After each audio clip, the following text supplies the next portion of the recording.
We're live, Eric. Oh, hi. Okay, good evening, everyone. This is the Norwalk Parking Authority, a regular meeting. We have the authority with us. James, do you want to pull up the agenda? Sure thing.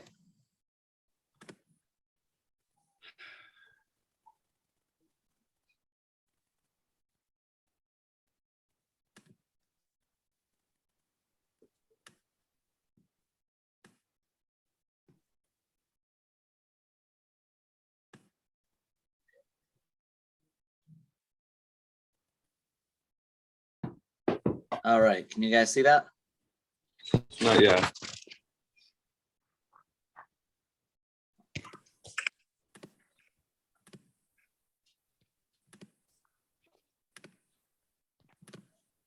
How about now? Yep, now got Hey, it. there we go. I swear I've done this before. So to kick things off, if we want to just go down the agenda here, let's open the meeting for the public comment. And I'm sorry, James, can you just stop sharing for a second? Because I can't get to the public. Sorry. Okay. That's okay. We actually do have some public attendees, so I'm going to unmute them. The first one is going to be Farhan Maman. Farhan? Yes. Can you hear me? yes, Yes, yes, we can hear you. Hi.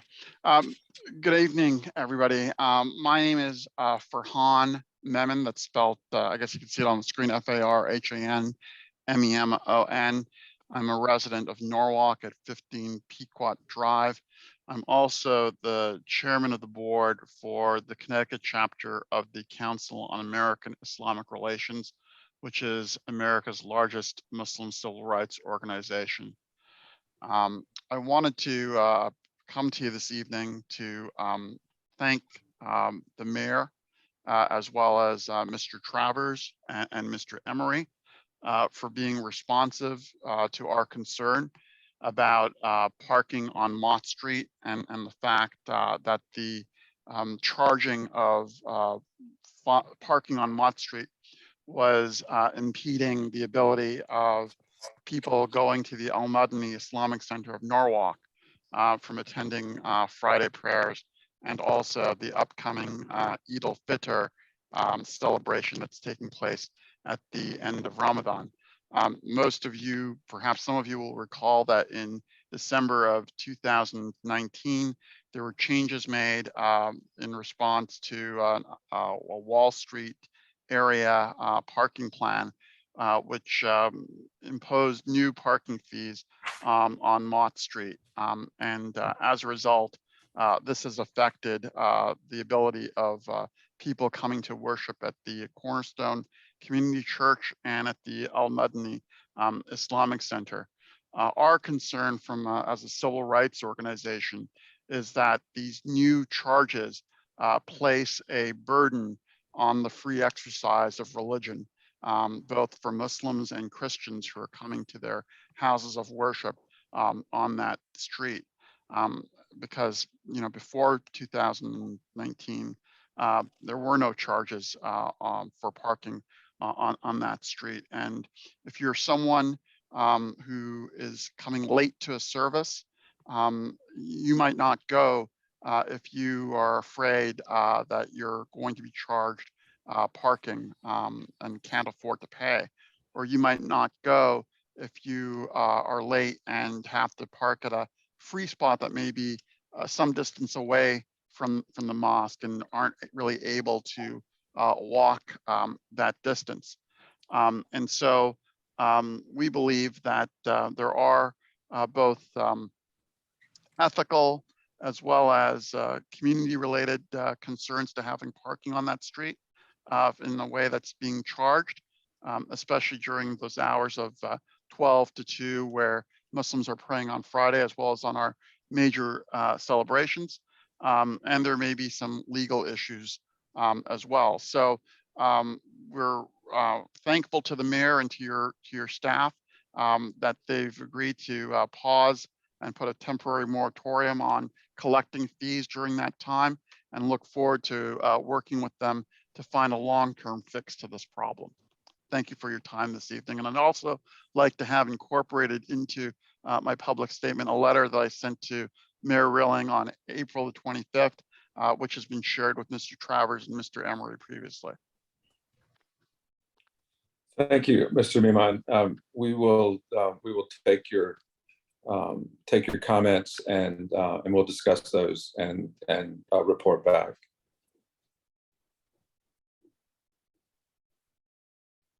Is there another member from the public? Yeah, Tanner Thompson. Tanner? Hi, can you all hear me? Yes. Yes. We can. Excellent. So I'm here on behalf of myself, although I am also the chair of the Bike Walk Commission, and a lot of what I'm going to talk about today I've become more familiar with through my work on the Bike Walk Commission. In particular, we were recently approached by the redevelopment agency about various improvements around the South Norwalk station. They're applying for various grants to improve the transportation situation around there, relating to walking, biking, and driving. One of their proposals was to add additional parking capacity to the New Haven bound sides, which is to say the south side of the station. Personally, I opposed this on the grounds that it might generate essentially additional car trips in the area.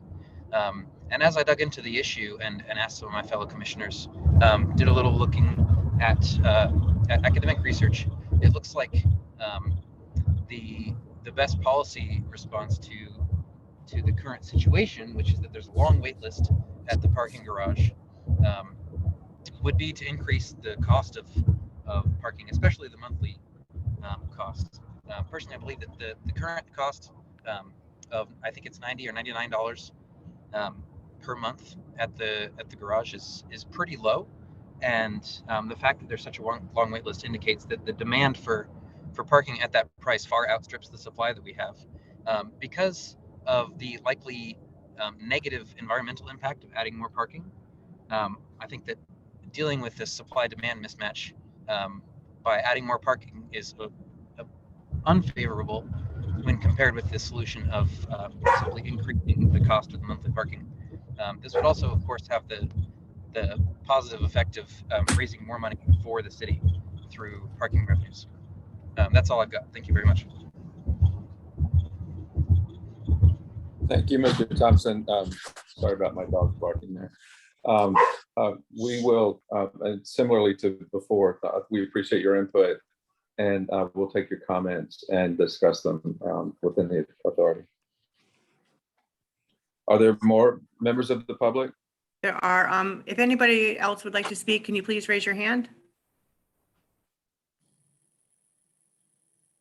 I think we're all set, Eric. Okay. So James, if we could have the agenda back. Absolutely. The minutes or the next thing. That's correct. Yes. So if there's any discussion or action on the minutes, then let's talk about that. Otherwise, we'll take a motion to approve. I'll move that we approve the minutes. I'll second. All in favor? Aye. Aye. It carries. Thank you. So then the financial operating report. Hi, everybody. So we had another good month in March, and year-to-date operations are still going strong. We are in a definite recovery phase. We're approaching pre-COVID levels. The parking revenue for the month is a little under budget, and that's mainly because of transient activity reductions at the railroad station facilities. Expenses have been consistently under budget as we've come out of COVID. For the month, the main drivers of that have been building repairs and maintenance and snow removal expense. Transient revenues under budget, like I was saying, and we have a variance report on the next page, on the second page to that of the ops report that actually shows that. The month and year-to-date comparisons, compared to last year, everything is up, obviously. But compared to pre-COVID levels, between total revenue and maybe I should share the screen too. Yeah, maybe that page, that I'm second page sorry, you just Rocky, you mentioned. sharing it? Sorry about that. Rocky, you can go to page 2. Yeah, right there. Thank you. So I'm in the month and year-to-date comparisons. Compared to last year, of course, we're seeing everything favorable to budget. Revenue is up, transient activity, is up, permit activity is up. But when we compare to pre-COVID levels, which is really the barometer now that we've been measuring against, and in all those categories, we're somewhere between 80 to 90% of pre-COVID levels. So that's a good sign. On the next page, you can see the variance report. Some of the major ones I just referenced in what I was just saying before. So this is something that's going to become a standard report in the ops report. And again, this is all a work in progress since we've changed the format, reduced it, streamlined it. We're still brainstorming on things with Rocky and James to make it more impactful to the board. So the variance report is covering variances that are positive and negative, that are both 20% compared to budget, and with a variance of $5,000. So 20% and $5,000. We mentioned pre-COVID on the third page. You can go down one, Rocky, are the pre-COVID to current comparisons for the month. So you can see where we are. There you go, Rocky. Yeah. All categories are still approaching pre-COVID, except you can see, the meters and violations are up higher, but total parking revenue is, we're getting closer to where we were pre-COVID. And on the expense side, it's been favorable because we've been, deferring expenses where we could. We had a milder winter, which saved on that cost. We have 2 months left in the fiscal year, so when we do the forecast, especially when it comes to the repair and maintenance line item, that's usually in the last quarter where we start identifying projects that we're going to use some of the fund balance towards. So we'll go through that with James, and whatever he decides that we want to accomplish, we'll put that into the forecast as well. Just some general comments. We're on operations. We're seeing increased requests for monthly parking at the train station facilities, so that's good. We're seeing a lot of an uptick in nighttime activity. That's getting stronger, especially at the Haviland deck, and Friday and Saturday nights, which we would expect, from the bars and restaurants. If you want to scroll down some more, Rocky, I was going to make reference to the judge report is looking good, trending better. We're compiling some data like we talked about last time from other municipalities, other municipal operations, so we can make some more relevant comparisons, and you'll get some more relevant data to compare and analyze. The pay by sell activity that has spiked in practically every location except maybe Main Street, the Main Street lot. So that's good. And like I said earlier, this report is still a work in progress. We're brainstorming. There's a couple things that were talked about in the last board meeting that we're still working on that we will make part of the report. And one of them is, additional information with regard to violations that we talked about, and also a courtesy card summary. that would be included more permanently in the report. I know James and Rocky had a powwow today on some courtesy card stuff, so I don't know if there's anything to present there. But that's what we're working on, and unless there's any questions, I will end the report. Rocky, you have anything to add, or James? Looks like Judd has a question. Yes, sir.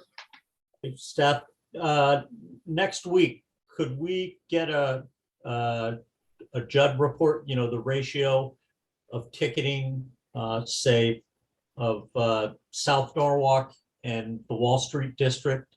Just kind of a high level overview. I'm just curious how they compare to each other. Yep. So compare. So just so I understand, so we're talking about total ticket issuance from each of those geographic areas of the city.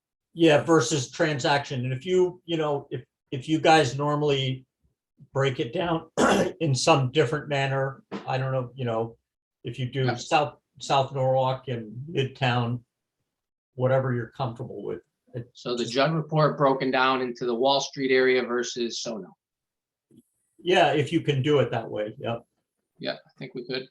Right, Rob? So Judd, I'm not sure how how you're going to use that, but it seems like you would need to filter it through a comparison of the quantity of spaces. Yeah, that's what it would do. It's Okay. the exact same report we get now, but it's just broken out into those areas. Okay. And staff, if you think it's helpful to break out the train stations or something, that's fine, but mostly I'm interested in, you know, the major transient short-term parking areas, so. Yeah, there might not be much to break out on the train station because except on the lot. Because the Okay. garage is gated, so we're not really doing enforcement inside. Right, the garage. So, Okay. but we can look at that, no problem. great. Thank you. All right, thank you. Okay, status, thank you. Then James, I think on the agenda next was there it is. The engineering. Yep, absolutely. So an update on the Webster Lot, the green infrastructure project that we're working on. The lot has been milled. It was milled at the end of last week, and we are expecting the asphalt to be laid by middle of next week at the latest. We're still working on an exact date. They originally wanted to do tomorrow, but we were committed to helping support a project in the Webster Lot. So having to shut down those spaces at the same time was not going to work out. They're planning an Arbor Day cleanup, and they're using the Webster Lot kind of as their base of operations. So laying the asphalt and supporting that initiative at the same time wasn't really viable. So we asked them to choose another date other than tomorrow, and it's looking like it's probably going to be Monday. Once the asphalt is laid, the only thing left for the project is for the trees and the shrubbery, the landscaping to be completed, and that's the final step. And that should be done shortly after the asphalt is already laid. So we expect to be done pretty much right on schedule, right about middle of next month, which is exactly where we expect it to be, which is great because projects don't usually end up like that. So I will take it. Bravo. The next one is going to be the Webster Lot update. So Vanessa is not joining us this evening, but I was able to get with her and get an update. We are progressing very well. About 90% of the northwest facade has been power washed, and 80% of that has been recocked. As far as the southern helix, 50% has been power washed and 50% has been caulked as well. Two new expansion joints were installed on the northwest facade, and they are currently working on installing the joint sealant on the two towers. priming and painting the X braces along the northwest facade, and the installation of the windows on the southbound platform. We've got 17 out of 25 of those windows that need replacing have been replaced, and that work is expected to be completed by the end of this week, which is great. And then remaining on the scope, we do have to raise the scaffolding once the windows are completed to install the bird control netting system. This needs to be done in conjunction with Eversource. They need to be on site to monitor the procedure of the contractor because we are encroaching on one of the power lines that run over the rail lines. So for safety purposes, obviously that's paramount, right? So we want to make sure everyone's safe and we're doing everything properly. So we've requested Eversource to be on site, and they're happy to do that.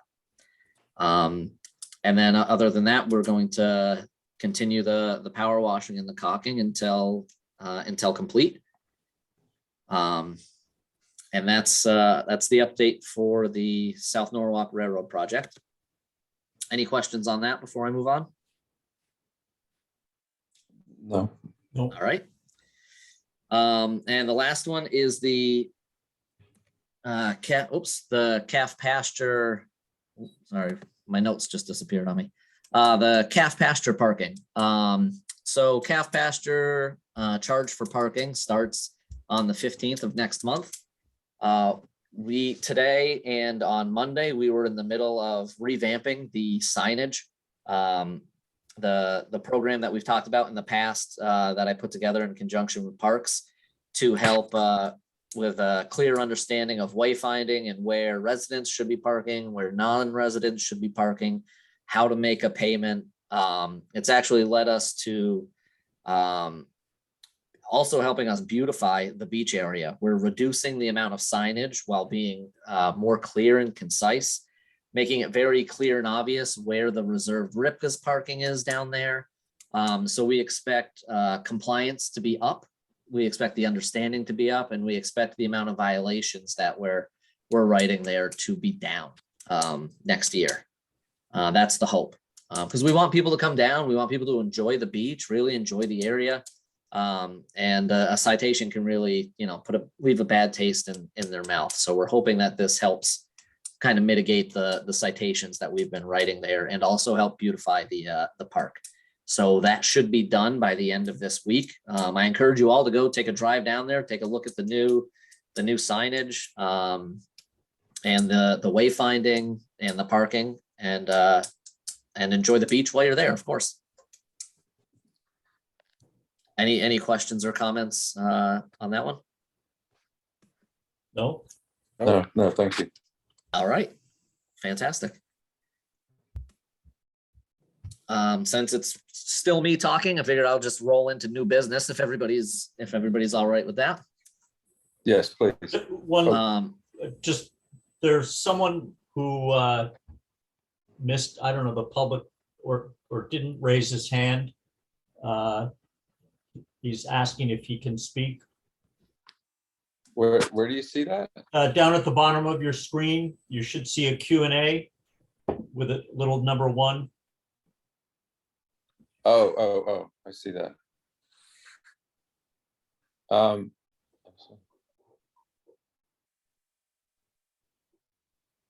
I would suggest that they submit their comments in writing. We have the rest of our agenda to get through. Mr. Miman supplied a letter, probably a good idea for them to do the same. I don't know if they can hear me or not. I mean, what do you guys, it's not just me here. Yeah, I mean, I'm okay if it's short, 3 minutes. Yeah, how do we do that though? How do we know that? I want to get through our agenda, and I know that we've got a couple of big topics Okay. yet to get. I think if you guys are agreed, then let's let them submit, and just like Mr. Miman did. I think so. Unless the hand was sitting there since the beginning of the meeting and we missed it, but otherwise writing submitting something in writing, I think is a good idea. Okay. So how do we let them know that? Darlene, can you hear us? Yeah, he can hear you. Oh, okay. So, Mr.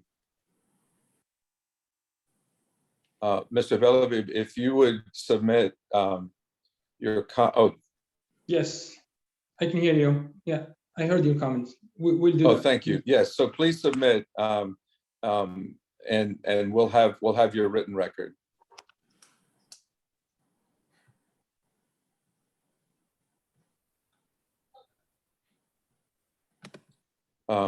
Okay, so James, you were going to go to new business? Sure. So the next thing for new business, the next topic is the Wall Street community meetings with the business owners. So they have those meetings once a month, and I'm going to be attending for at least the next 2 months. The next meeting coming up is going to be regarding parking and parking concerns and comments. So I've actually started this week going business to business down on Wall Street, stopping in to discuss one-on-one, have a conversation with everybody, just to kind of get an understanding of how they're feeling and what's going on down there, getting their feedback, because you know they're the ones who are there, right? They're the ones using it. Their customers are the ones using it. They see it every day, and I think it's extremely important to make sure we listen to them, listen to their concerns, and have an understanding of what's going on there. So I'll be walking Wall Street over the next week or two to try and meet with as many business owners as I can. And then the next meeting will be regarding parking. And then the month after that, we're going to be discussing the facade enhancements for the Yankee Doodle Garage during that meeting as well. We did briefly touch base on it with them at the last meeting and let them know, you know, this is in the works. We showed them some of the designs. It seemed to be very, very well received. So it's exciting. I'm looking forward to talking with them on that subject and really getting that ball rolling and getting going with that, because I think it's a really exciting project to work on. So I just kind of wanted to provide you guys an update with what I'm doing out in the field on the ground in Wall Street. So when you James- step in, James, oh, sorry, Jeff. No, how many of these meetings are there? So they have the meeting once a month, Once as a far month. as I know. Okay. And I'm sure they probably have a website or something if you're interested in joining and getting on those invites. I'm sure I can put you in touch. If any of you would like to join, I'm sure I can put you in touch with the people that run the meetings, so you can get the contact information. And I'll be happy to send that out at some point after this meeting. Great, thank you, James. My pleasure. Any other questions on the Wall Street meetings? No, thank you. All right. If that's the case, then I think I'll just I'll roll into old business and just keep talking here. Please, yes. My pleasure. It's what I'm good at. Why not? Why stop now? So one thing that we've discussed in the past was the contract for the leasing agent. And you guys requested that we go back and make sure we run it through the legal department and take a look at the contract. We did run it through the legal department. They had some requests on the verbiage on some of the contract.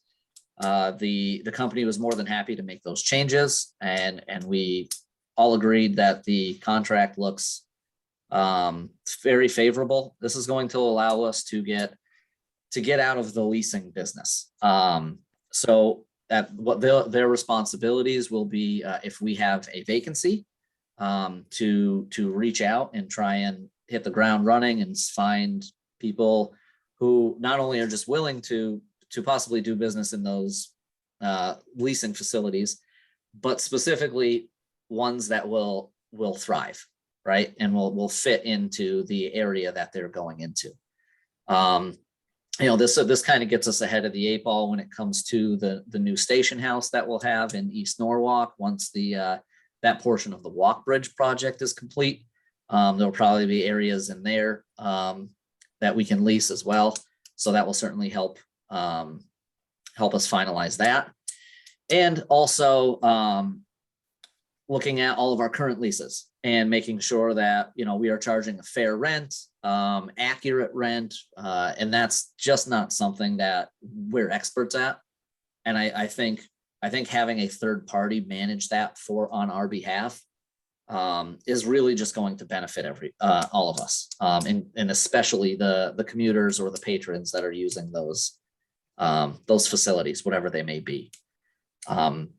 So I would recommend that we move forward in voting on the contract, so I can get back with them and they can start the ball rolling on some of the oversight of our leases, starting to take a look at them, looking at the rents and all of the square footage variables there, and making sure we get every person that we are currently contracted with on a level playing field. I would, let's do vote on that. Just a question though, and I can't recall. Is there a line in our budget for income and expenses related to the rental properties? Yes, there is. Okay.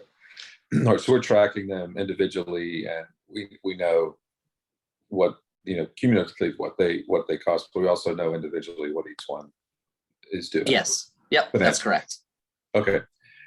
So if there are no other questions, then let's vote on the motion. Let's make a motion to vote on proceeding with the work that James had just outlined. I'm happy to make that motion. I think it's a good idea, and I would move that we approve the leasing agent contract. I'll second that. Second that, and then all in favor? Aye. Aye. Okay, good, great, thank you, Jim. Fantastic, gentlemen. Well, I'll get the ball rolling on that as soon as I can, and I will be sure to keep you guys updated as we progress through that portion. Great, thank you. Next on the old business is the enforcement review that I spoke about at the last meeting.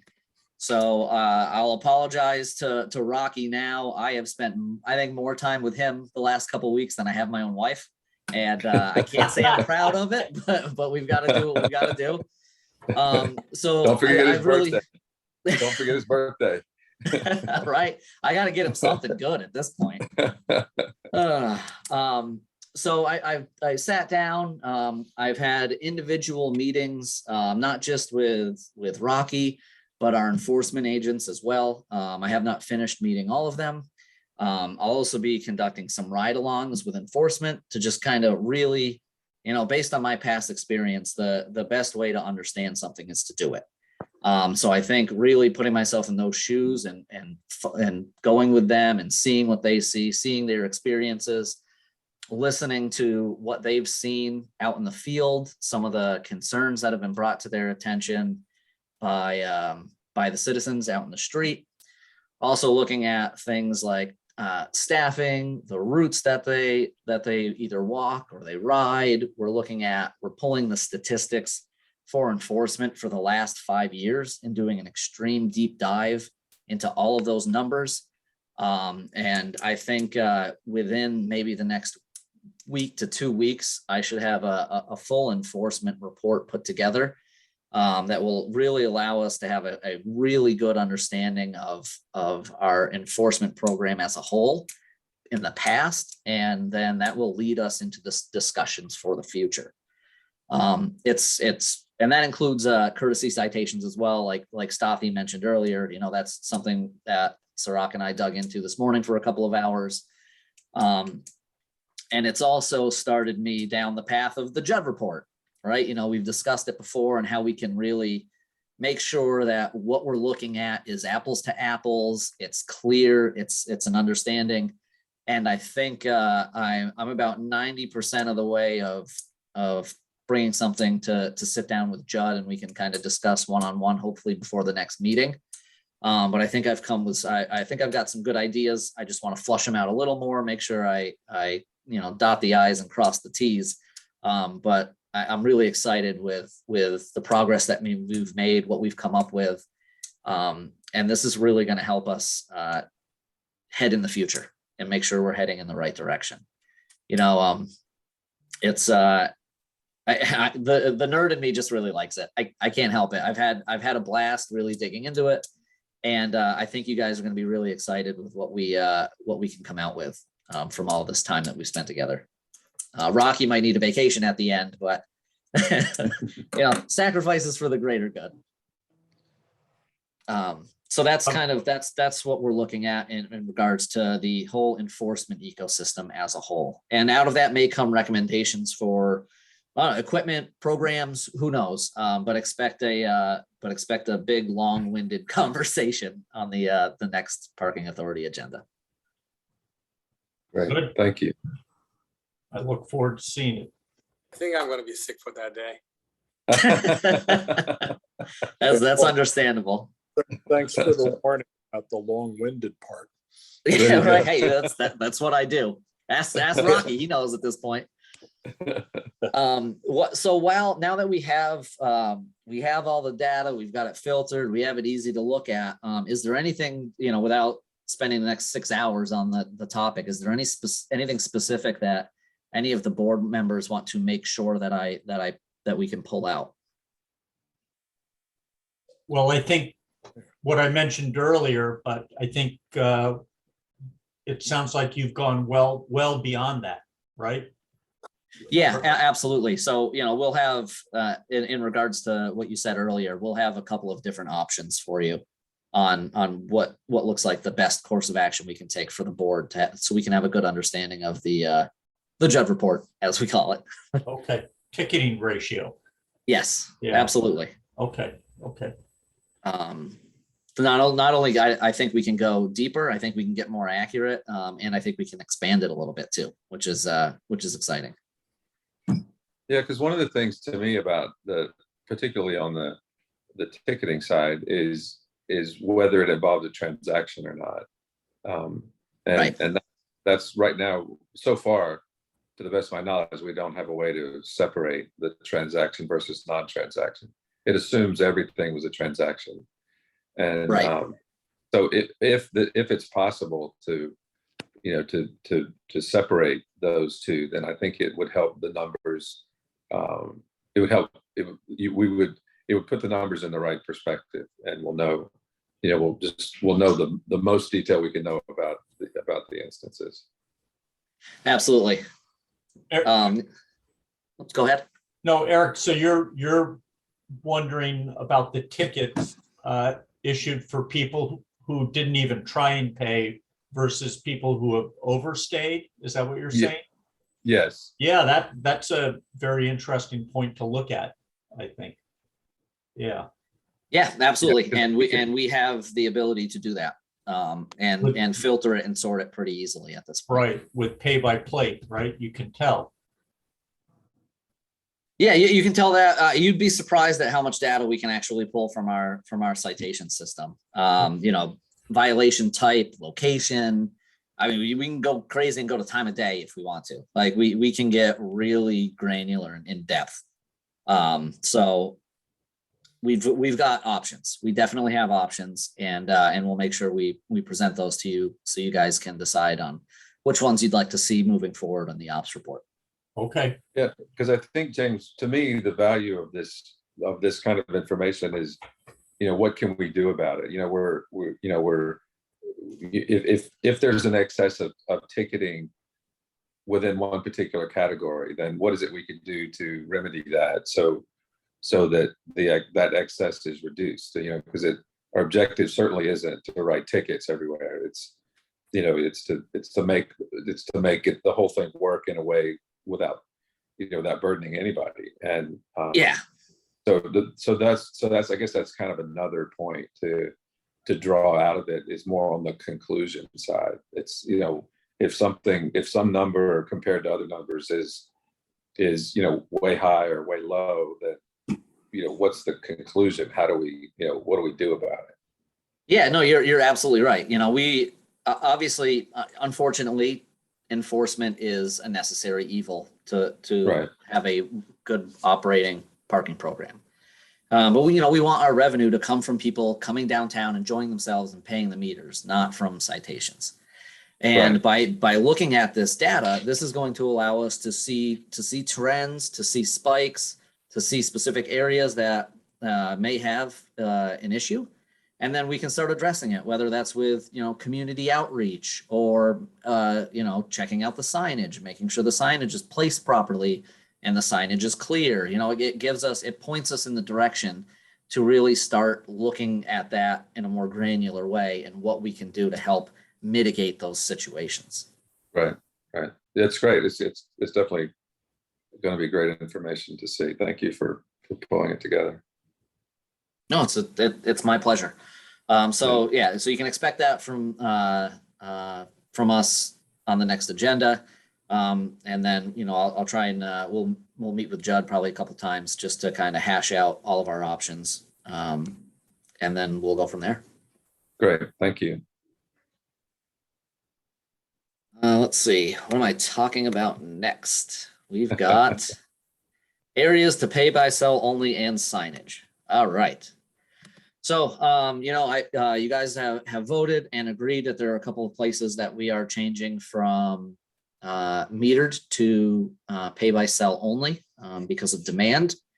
And you may remember we put that on hold because of the cost of signage and the transferring over to pay by cell only is actually going to end up being more expensive than what we would save by making the changes themselves.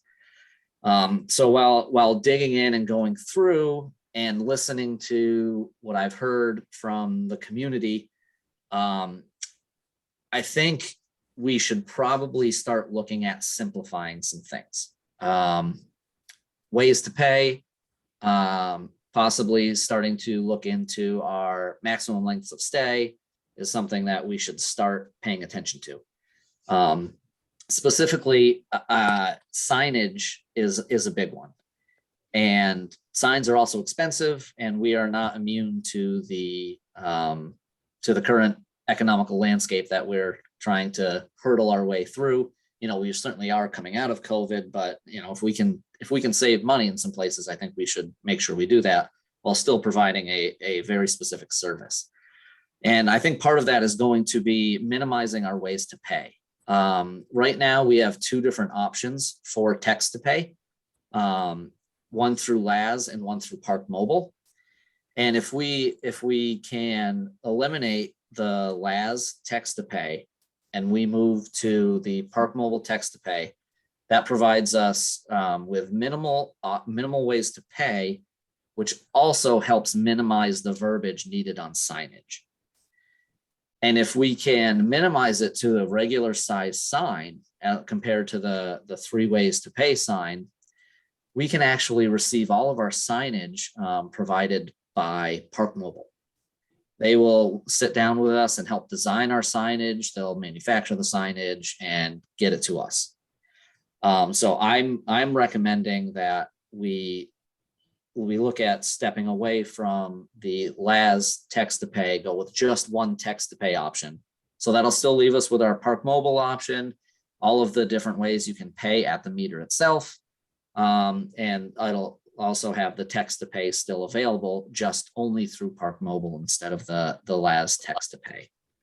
That will allow us significant savings on signage, and it'll allow us to make things more clear and concise on street. Every single business that I've gone to, and speaking with the enforcement officers as well, based on their experiences from the end users on street, the signage is confusing. I've heard it from every single source that I've received out in the field. And I think this will be a great step into many other steps into simplifying the parking process on street. That's nothing. There's a lot that goes into a successful parking program. Simplicity is one of the top 3 items in running a successful parking program. If you have to think about parking, we've probably done something wrong. It should be intuitive. It should be simple. You pull up, you know what to do, you just do it. You go into whatever business you're going to patron, and then you head home.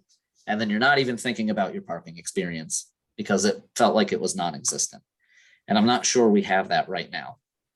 My proposal at this point is to eliminate the option for the LAS text to pay and allow us to move forward with revamping our ways to pay and hours of length of stay signage. What, So, sorry, Jim.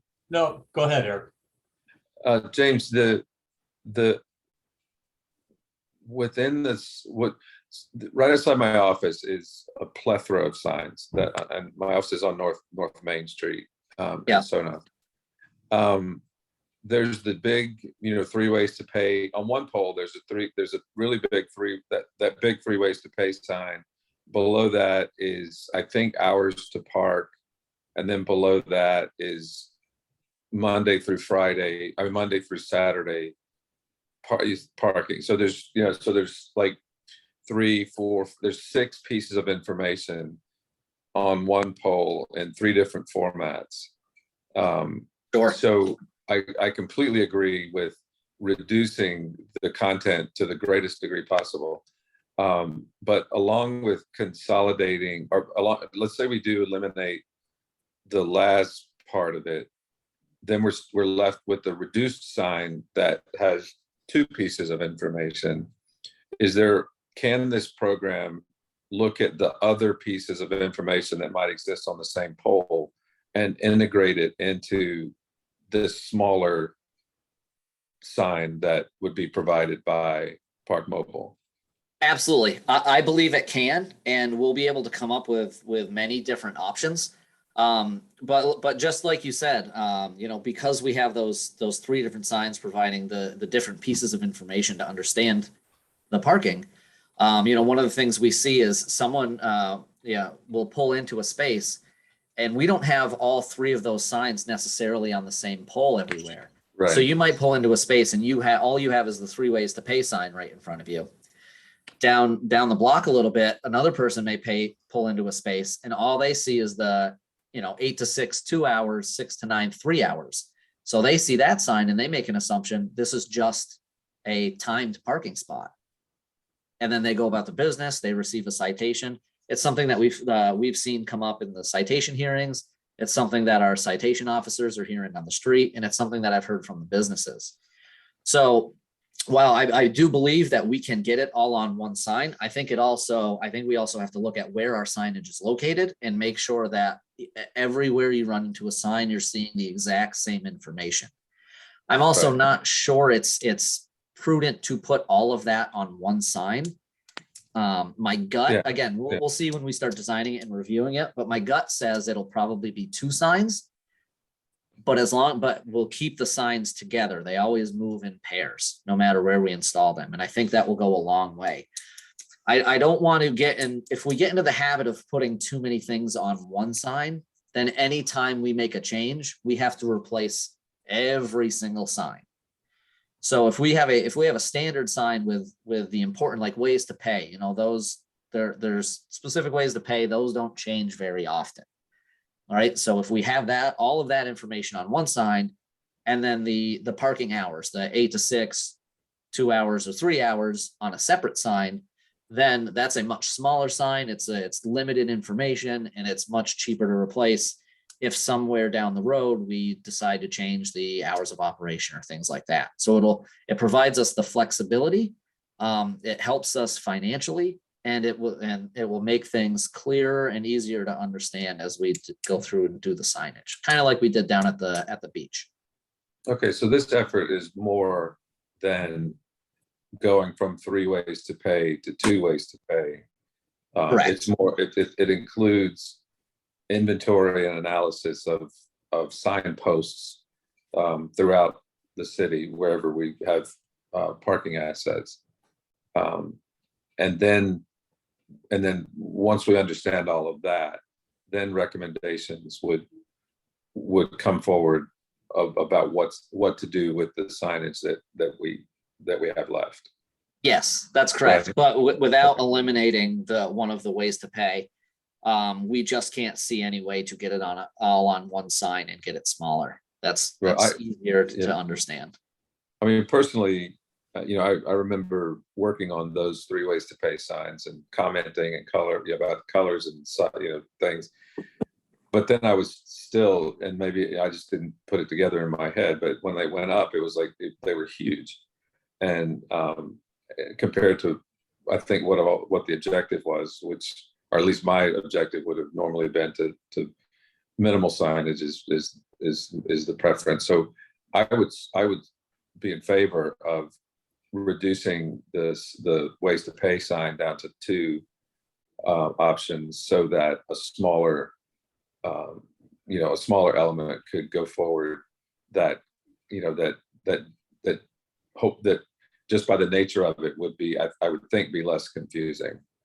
Yeah, and look, I love the ways to pay sign. I think they are very clear, but we just kind of have to continue to be progressive and change with the citizens and the needs. And I think things attention spans are shorter these days. People just want to, speed is important, and I think this goes a long way to helping achieve that goal. Yeah. So right now, if I remember those signs correctly, Excuse me. 3 ways to pay are pay station meter, Park Mobile, and then text to pay, right? Correct. So, but you're saying within the text to pay, there are 2 options. You can go via LAS, or you can go by Park Mobile. Right. So if we eliminate the LAS option, we're still going to have 3 ways to pay, right? Correct. You're absolutely right. But what it does is it allows us to reduce the verbiage, because they are 2 different companies, 2 different ways to use it. The text.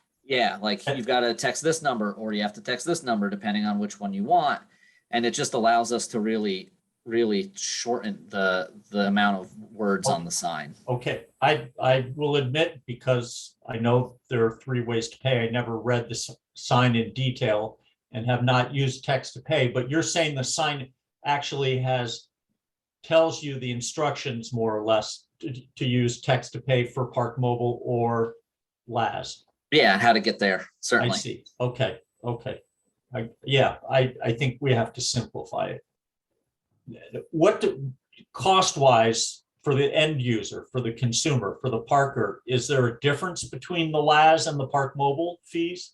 I am assuming that the Park Mobile still probably charges the 35-cent convenience fee. I'm assuming it's the exact same as doing an actual transaction through the app. Yep. As for the LAS text to pay, I'll let either Stothy or Sirach let us know if there's. Do you guys know that Yeah, answer? so the text to park is 25 cents. And the reason, and I think we'll just so you know, we completely support what James is suggesting. The usage for Park Mobile is much greater because it's been there since 2011 when we started. The reason why the text to park came into play was because at one point a board member we had a conversation about the fees, and that that the 35-cent fee is not really a convenience fee. It's inconvenient because you're charging 35 cents. So we said, well, we have an option we could propose, and so that's how it got started. So Park Mobile has their text to pay option. So look at the good things are you are consolidating. I think the only drawback is that you don't necessarily you have a higher fee. So maybe that's something that you could use as leverage to get that price down, because they weren't willing to really move before. But otherwise, I think that's a great point, Stothy. Right? They're going to have, that business is going to transfer somewhere, right? So if that ends up going to Park Mobile, I think that might give us a good leg to stand on when it comes to renegotiating. And I haven't seen the Park Mobile text to pay part, so that might be relatively newer. But The benefit of having text to pay, regardless of whose system it is that, some people don't want to download an app. So you can, the reason why we had that signage is there is so people can just text it to a number and not have to download the app. Because, otherwise it's just another option, just like, Visa, MasterCard, Discover. And, some municipalities have more than one way to pay, others don't. So there's no right or wrong. It's whatever, you think is best for Norwalk. So Yeah. we'll support whatever. And this also allows us to do kind of a trial run, right? So for the areas that are going to pay by cell only, those are the signs that need to be updated at the same time. So what we could do is we can vote to eliminate last text to pay on the assumption that the signage does work. And it makes the change easier because we can just make the sign changes and everything in those areas where we're going to pay by cell only and, monitor them for a couple of weeks, a month to see if we receive any complaints about understanding the signage or understanding the parking, or, there are going to be a few hiccups because we're making changes and change does take some time, but it allows us to test drive the signs before going citywide as well. So I think the timing works out perfectly. What percentage of our transient transactions are by text to pay? Is it widely used, or is Park Mobile? Park Mobile's, my impression, is much more widely used. Yes. Yeah, I don't Is that have to me or those. to James? Sorry. Yeah. I don't, any of you guys, either of the three of you, do you, any idea? I mean, is text to pay a popular option in Norwalk or other municipalities? I guess Laz would know that. Well, I can tell you that the way Park Mobile populates their data, it is not separate. So they can't actually tell me how many of their pay by cell transactions were text to pay and how many were via the app. So it's hard to, you can't really extrapolate that number. Right. But I don't know, Staffy and Sirach, I'm not sure if they have the financial or the transaction numbers in front of them. Yeah, I don't know if Rocky, you can, if you Yeah, have any of that. I can check, but I I have can. the data. I have the data. Yeah. I have the data for text to park. We're averaging about 3% of the total transactions and 5% of the total revenue, whereas Park Mobile is 28% of the total transactions and 38% of the total revenue. To the what? 38%, yes. And text to park was just started about a year and a half ago on some Judd, so that number is pretty much very, very low. So comparing it to a Park Mobile has a higher advantage. They're about 28% of the total transaction. And Laz, text to park, you said, is about 3%. 3% of total transactions, correct. Okay. So then I guess we need to take a motion on whether to move. James, you laid a caveat there that said to move to the Park Mobile text to pay and Park Mobile app. But you said I can't remember you put a caveat in there that said, let's do this if. I'm sorry. I think we should do it, and I think we should do it now. But we can. What I'm saying is this: if the vote does pass, we can do it in stages. We don't have to just That's what you flip said. the Yeah, switch. to test it. Yeah, we can just eliminate those specific zones from that app. We can use or from the text to pay through Laz. Then we can design the new signs, install them, go to pay by cell only in those areas, and see how they work out. Okay. And then if we decide that it's good, then we already have the vote passed, and we can go ahead and just remove the rest of the zones and shut off the text to pay. Okay. So can we have a motion unless there's more discussion?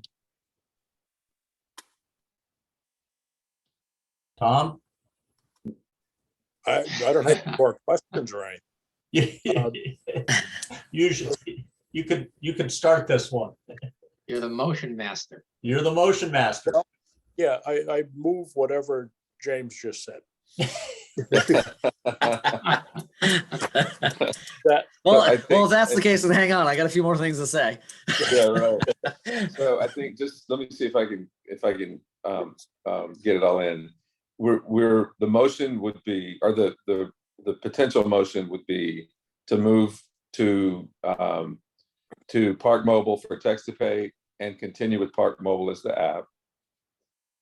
Then what James was saying is that then starts the process of sign inventory and sign evaluation, leading to the development of a signage program that could be implemented, not necessarily citywide all at once, but maybe in an area first and then broadened, fine-tuned and broadened to the rest of the city.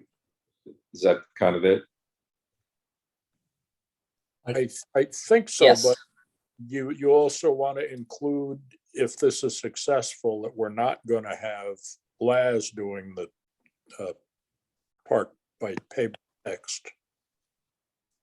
I don't think that was in your motion. No, that by moving to Park Mobile for text and app payments means that we would be moving away from the Laz text to pay program. Yeah, I have just one question here. You said if we did this, that Park Mobile would pay for the new signage? Yes, they have signage programs. If we can reduce it to the right size, they'll absolutely help us with designing and paying and sending us the signs. Is that possible? Would Laz consider that if we stayed with them for text to park and got rid of Park Mobile text to park? But then we're judged before, but then we're sort of bifurcating our kind of our focus in a way, because we're now dealing with two entities instead of one, which I think would, I mean, I would see it more, I would feel stronger about it if Laz had a parking app too, and then we were choosing, between apples to apples and oranges to oranges of two things. But I like the idea of having everything consolidated into one effort, so that if there is a discussion with, in this case, Park Mobile, then we can talk holistically about the entirety of their service and not just part of it. Okay. I mean, the reason I thought of it is the Laz is 10 cents cheaper. And then it separates the data more clearly, because Park Mobile doesn't separate text to park or pay by cell. And I know in the past we had talked to Park Mobile about reducing their 35-cent fee, and they just said no. So I don't know if Laz wants to consider that, or we just move on. Well, I mean, I don't know. I mean, maybe an awkward position, because it's a little self-serving of us to try to just push for it. I think the decision needs to be made kind of as you're doing it now, what you think is best for the system, and whether consolidating to one is better. The rate is obviously, an issue that you might be able to work with Park Mobile on. But it's more of a policy decision of whether you think having more than one option is what you want or not. And again, I don't know that there's a right or wrong answer to it. It just depends on what you prefer from a policy and operations standpoint. So I hope that was a good evasive answer. Well, yeah, as I think I you nailed said, it. if Laz, could do the free signage like Park Mobile, and they're 10% cheaper, and it would reduce the signage in the same manner, right, James? I think I don't think so. No, I'd have to look at the sign right in front of me, but we've got pay at the meter, pay by Park Mobile, and it's download the app, or text this number. Uh-huh, If we still have to have that park mobile section. It's just Right. missing or text this number. I We would see. have to have another section that clearly states that it is LAS. So when they text it, they don't show up at a LAS site and go, I don't understand why I'm here. I thought I was paying for parking. Right, So we do, we have to provide more verbiage if we're using another company. okay, And that's kind of the crux of the issue. right. Okay, So, Tom, you still have your motion? I think you stated it well. I would adopt Eric's motion or proposed motion. okay. I'm sorry, can you guys make that motion just one more time? So Can I take a shot at it and help you guys out? Yeah, please. Yes, James, go ahead. I believe the motion would be to remove LAS as a text to pay option and consolidate it with Park Mobile, with the assumption that we will evaluate the trial areas before we continue with the rest of the city. Yes. Okay. I'll make a motion to adopt what James just said as my motion. I would second the motion that Judd made to adopt James's motion. James's verbiage. Okay, All in favor? Aye. Thank you. all right. right. We lost James.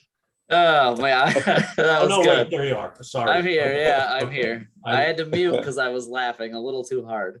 That was good.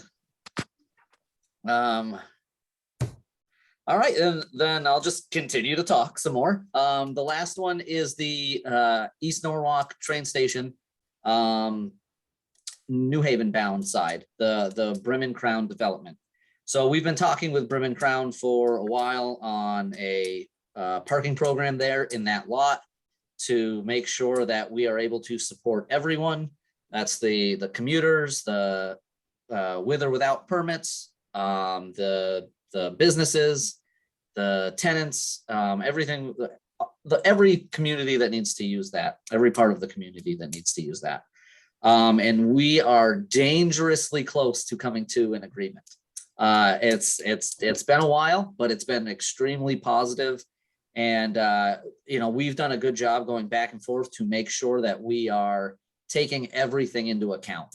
So it's taken a little longer than we would have liked, but we are in an extremely exciting position to be able to open the East Norwalk Railroad Station to taking payment again. And I am fully confident in the fact that by the next time that we have this parking meeting, we will be up and running and charging in the East Norwalk lot. Right. Good news. And it may be a little bit of a learning curve. Maybe we find out after we implement it that something's not working quite right. But Spinnaker has been extremely helpful and receptive to the changes and being flexible. So as we write this, we are writing it in very flexible terms. So if something isn't working out in one area of the lot, we can always reevaluate and adjust as we move forward.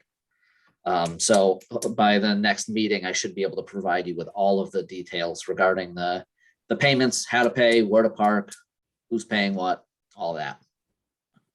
Okay, great. Excellent. Any specific questions on the East Norwalk station at this No. time? No, Sounds good. No, that's good. All right, then I believe I am done talking for the evening. You're welcome, everybody. I don't see the agenda, but I think we're ready for a motion, unless there's anything further to discuss. Oh, Yeah, Jack, yes.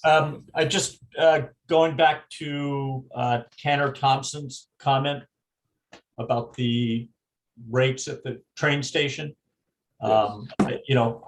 It's been 5 years since we raised rates, I believe. And while I don't think now is the time to do it anywhere, we're in recovery mode from COVID. Could James and Laz look at ways to clean out that wait list? I know in the past we had discussed like people who hadn't parked in the garage in over a year would be booted from the system or something like that. Because last I knew, the wait list was, I don't know, 700 people or something like that, 200. Do you know what it is? The 700 number was before COVID, Eric. Okay, So okay. we're around 200, 250, 260 people on the waiting list. Did we talk about current permit holders who hadn't used the garage in over a year, losing their permit or something? Or am I dreaming that? I don't recall that personally, but I Mhm. definitely think it's something that we can look into. I actually had permits obviously are important. Because I have nothing better to do with my life, I was talking to someone at the MBTA up in Boston over the weekend.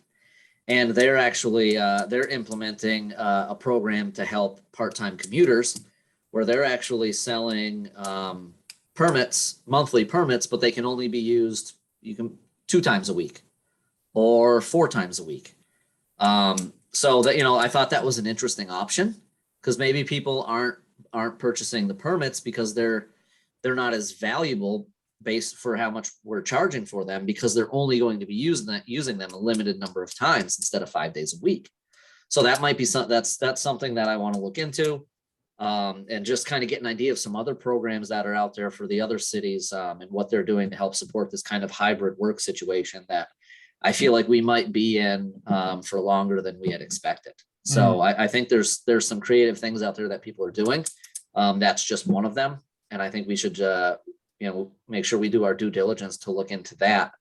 And also, without a doubt, we should look into maybe some discount programs.